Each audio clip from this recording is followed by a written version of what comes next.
포브스지에 따르면 많은 사람은 행복을 일종의 감정으로 생각하지만 심리학 연구에 의하면 행복은 본질적으로 기분 변화만이 아니고 우리가 일상생활을 어떻게 조직하고 살지 선택하는 방식 그리고 우리가 사는 환경에서 자연스럽게 만들어지는 결과라고 합니다.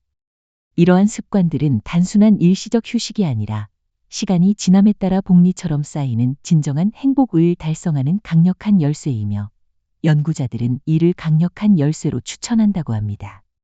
습관 첫 번째는 관계에 투자하기입니다. 현대의 연구에 따르면 친숙한 인간관계의 질이 평생 얼마나 행복하고 건강할지 예측하는 가장 강력한 지표라고 합니다. 관계의 질은 행복, 신체 건강, 인지 능력, 심지어 수명까지 예측하고 그것은 부, 경력 성공, 심지어 지능 지수를 능가하는 만족스러운 삶의 척도라고 합니다. 연구자들은 즉 건강한 상태를 유지하려면 정기적으로 의식적으로 타인과 교류하는 데 투자해야 한다고 합니다. 2015년에 유명한 메타 분석 결과는 사회적 고립으로 인한 건강 위험이 하루에 15갭이 담배를 피우는 것과 비슷하다는 것을 보여줍니다. 또한 최근 몇 년간 생물학 연구이지만 외로움이 질병 위험과 기타 요인들과 깊이 연결되어 있다고 알려져 있습니다. 습관 두 번째는 자신의 시간을 보호하는 것입니다. 현대 사회는 생산성 역설을 중심으로 돌아가는데 사람들이 더 많이 벌고 더 많이 축적해도 항상 시간이 부족하다고 느낍니다. 최근 행동과학에서 가장 중요한 통찰 중 하나는 이러한 시간 빈곤이라는 감각이 웰빙을 갉아먹는 가장 골칫거리 중 하나라는 점입니다. 연구에 따르면 돈을 사용해 시간을 되찾기인 집안일을 외주하거나 편의를 위해 지불하거나 지루한 의무를 단순화하는 등의 물질적인 것에 같은 금액을 쓴 것보다 더 높은 행복을 가져다 준다는 것이 밝혀졌다고 합니다. 습관 세 번째는 성장에 도움이 되는 경험을 찾아라입니다. 여러 국가에 걸친 다문화 연구에서 연구자들이 어떤 삶을 살고 싶은가라고 물었을 때 상당수가 단순히 행복하거나 의미 있는 삶보다 심리적으로 풍요로운 삶을 선택했다고 합니다. 이는 그것이 인간에게 진정으로 독립적이고 보편적인 바람임을 보여줍니다. 이 습관을 실천하기 위해 적어도 한 달에 한 번은 스스로를 밀어붙이는 경험을 일상에 포함시켜 보라고 합니다. 그것은 낯선 경험일 수도 있고 혹은 고된 도전일 수도 있으며 당신의 가치관을 흔드는 무엇인가일 수도 있습니다. 현재의 작은 불편함은 인생의 끝을 돌아보며 진정한 부유함을 느끼기 위한 필수적인 비용입니다. 습관 네 번째는 자신을 위해서가 아니라 다른 사람을 위해 돈을 쓰라입니다. 2023년 체계적 문헌 고찰의 연구에서 연구진은 타인을 위해 돈을 쓰는 것이 주관적인 웰빙에 확실히 긍정적인 영향을 미친다고 결론을 지었습니다.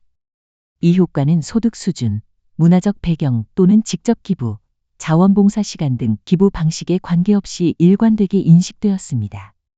이는 자신의 필요를 희생한다는 뜻이 아닙니다. 물건을 쌓아두며 얻은 행복을 추구하는 과정은 결국 수학 체감의 벽에 부딪히고 만족도가 최고조에 달하지만 타인에게 기여하는 데는 거의 한계가 없다는 사실을 인식해야 합니다.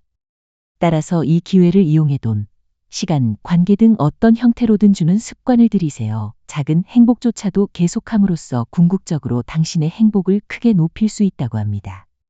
습관 다섯 번째는 일주일에 120분 정도 자연 속에서 보내기입니다. 이는 최근 행복 연구에서 얻은 가장 명확하고 즉각적인 실행 가능한 통찰 중 하나이며 진지하게 받아들일 가치가 있습니다. 2019년 획기적인 연구에서 약 2만 명의 데이터를 분석한 결과 자연 환경에서 주당 최소 120분을 보내는 사람들이 자연 속에서 아예 시간을 보내지 않은 사람들보다 건강 상태와 행복도가 유의미하게 높다는 사실이 밝혀졌습니다. 이 발견은 특히 사용하기 쉬워서 중요합니다. 행복을 높이는 많은 다른 방법들과 달리 자연 속에서 시간을 보내는 것은 비용이 적고 전문 지식이 필요 없으며 모든 문화와 연령대의 사람들에게 효과적입니다. 주당 120분의 자연 체험을 수면과 운동과 함께 타협 없는 건강 행동으로 포지션하는 것이 중요합니다. 필요하다면 하루 20분 산책으로 나누는 것도 허용됩니다. 기준은 명확하며 그 장점은 진정이라는 것입니다. 지난 10년간 행복과학에서 얻은 가장 큰 교훈이 있다면 그것은 옛 모델은 개인주의적이고 새로운 모델은 구조적이다라는 점입니다.